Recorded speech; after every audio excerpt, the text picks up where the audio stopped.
अच्छा सुनो, सब्सक्राइब करते वक्त ना घंटी बजा देना ताकि जब मैं ऑनलाइन आऊँ तो तुम्हारे फोन की भी घंटी बजे।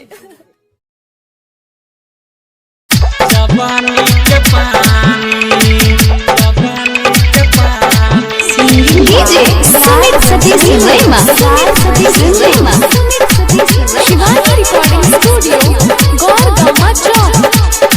नया तो जवानी के हो जो ठंडा पानी के काम नहीं करता हूँ पंखा कूलर के छोड़ी।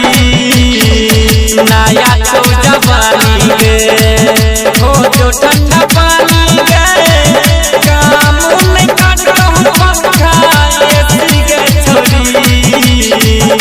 अपना लहंगा में एसी लगा ठंडा रात सामान तोहर बेसी के छोड़ी। अपना लहंगा में एसी लगा रहत सामान तोहर ठंडा के छोड़ी।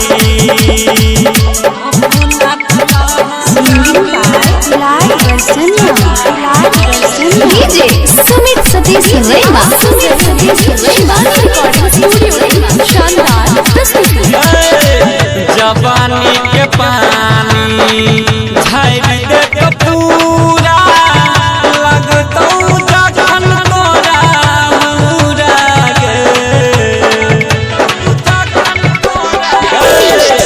जवानी के पानी झाड़ी दे कपूरा लगतौ जखन तोरा मुरा गे। मिलते मौका मारली है चौका, मिलते मौका मारली है चौका।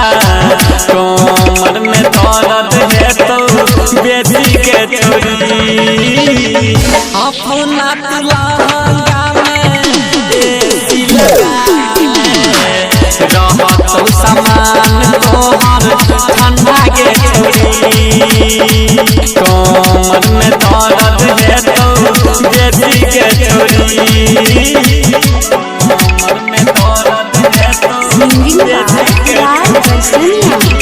DJ Sumit Satish रैमा, Shivani recording studio, शानदार प्रस्तुति। भारत अकेला छौड़ा छै गे राइटर, एक नंबर गीत लिखै के रोज पाइ करे। भारत अकेला छौड़ा छै गे राइटर, एक नंबर गीत लिखै के रोज पाइ करे। याद महादेव दुलार बरसमिया, याद महादेव दुलार बरसमिया। किने दिलको बॉडी सन देसी के छोड़ी। अपना लहंगा में एसी लगा रहत सामान